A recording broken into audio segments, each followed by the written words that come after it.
Nanawagan ang lokal nga kagamhanan sa Glan Sarangani ngadto sa national government nga tabangan sila nga makapatindog usab sa ilang municipal hall. Sanglit migula sa assessment sa mga eksperto nga dili na gyud luwas gamiton ang building human kini na danyo sa linog sa milabay tuig.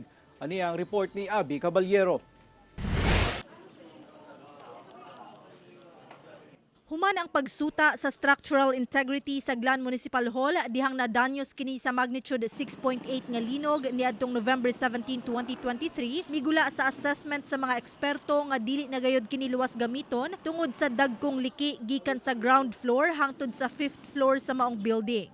Kinahanglan daw kining i-retrofit nga gilangkuban sa pag-repair, rehabilitation ug strengthening sa structural integrity. Gibana-bana ang nagkinahanglan kini og 85 million pesos nga pondo. Apan may desisyon ang LGU nga ina i-retrofit, mupatukod na lang sila og bag-ong municipal hall. Instead na i-retrofit, i-demolish na lang daw ang building kay it will cost only 100 million kung magpahimo og bago.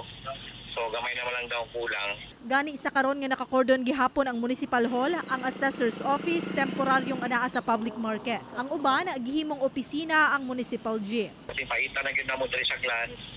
Pero we are very dependent yun sa national government kung kano sa nila i-download ang kwarta. Sana mapabilis yung tulong kasi hindi talaga kaya ng LGU na magpatayo ng bagong municipal hall. Ako si Abby Caballero para sa One Mindanao.